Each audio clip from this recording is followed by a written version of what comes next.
Сәлем достар, сіздермен мен Нұрсұлтан, Казах Dream каналы. Менің кешегі шығарған видеома Бекзат Сүйіпбай деген көрерменіміз маған Қазақстанның 2010 жылға дейінгі жетістіктері мен 2011 мен 2020 жылға дейінгі жетістіктерін екіге бөліп салыстыруды тапсырған болатын. Ендеше видеоны қабыл алыңыздар, біз видеоны бастайтын боламыз. Менің кішігірім мақсатым осы жылдың соңына дейін арнамыздағы көрермендердің санын 10 мыңға дейін жеткізу. Сол себептен менің еңбегімді бағалау ретінде лайк басып, арнамызға тіркеліп, комментарий жазуды ұмытпаңыздар. Мен Қазақстанның жетістіктерін екіге бөліп салыстырмаймын, тек қана оларды 1991 жыл мен 2020 жылға дейін аралығында Қазақстанның жеткен жетістіктерінің атап айтып көрсететін боламын, және Қазақстанның әлемдік аренадағы орнын білетін боласыздар. Видео сіздерге ұнауы тиіс, ендеше тамашалаңыздар. 1991 жылы 8 желтоқсанда Ресей, Украина, Белоруссия президенттері Минск қаласындағы Беловеж орманында Беловеж келісіміне қол қояды. Бұл келісімшарт бойынша КСР мемлекетін одан әрі сақтап қалу мүмкін еместігі туралы айтылады, және де осы үш мемлекет КСР мемлекетінен шығатындығы туралы мәлімдеме жасайды.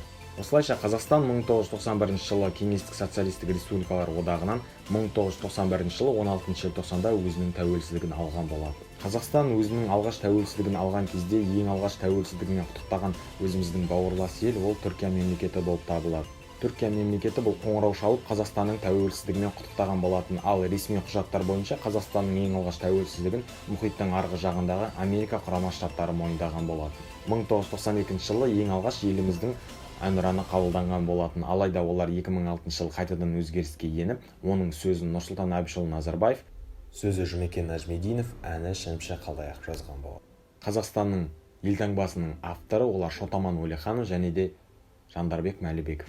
Әрине, қазіргі таңдағы Қазақстанның көк байрағын 1992 жыл 4 маусымда қабылданды, оның авторы Шәкен Ниязбеков. Қазақстанның ең ірі жетістіктерінің бірі 1992 жылы Біріккен ұлттар ұйымына мүше болса, және сонымен қатар 1992 жылы қазіргі таңдағы елімізді қорғайтын әскерлер қарулы күштер осы 1992 жылы құрылған болады.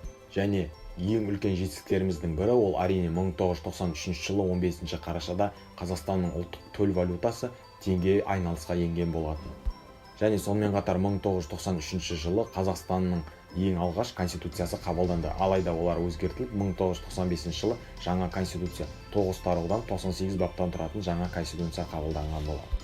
Қазақстанның ауыз толтырып айтатында ең үлкен жетістіктерінің бірі ол әрине Кеңес одағында бола тұра ең үлкен жерді иеленуі. Ол қазіргі таңда мұсылман халықтары бойынша жер көлемі жөнінен бірінші орында тұр. Мысалға, Түркия мемлекетінің тарихын алып қарайтын болсақ, Түркия мемлекеті ол Осман империясы болған болатын. Барлығыңыз білетін шығарсыздар, Осман империясы тарихта өте үлкен жерге ие болған мемлекеттер қатарында. Алайда қазіргі таңдағы Түркия мемлекетінің жерін қарайтын болсақ, бұрынғы Осман империясының жеріне иелік етпейді. Ал Қазақстан Кеңес одағында бола тұра қазіргі таңдағы ең үлкен жерлердің өзі иеленеді. Қазақстан Республикасы әлемде жер көлемі жөнінен 9-шы орында, ал Евразияда 4-ші орында. Ресей, Қытай, Үндістаннан кейінгі Қазақстан 4-ші орынды алады. Қазақстанның ең ірі жетістіктерінің бірі 2010 жылы Еуропа қауіпсіздік және ынтымақтастық ұйымына төрағалық етуі болды, және де Қазақстанда саммит өткен болады.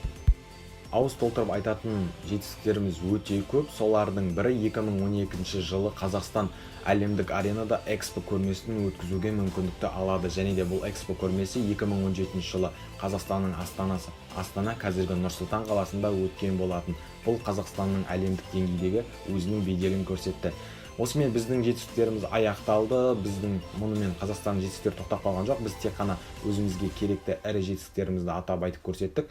Видео сіздерге ұнады деген ойдан, видеоны салып лайк басыңыздар, комментарий жазыңыздар, арнамызға тіркелуді ұмытпаңыздар. Сіздермен болған мен Нұрсұлтан, Казах Dream каналы.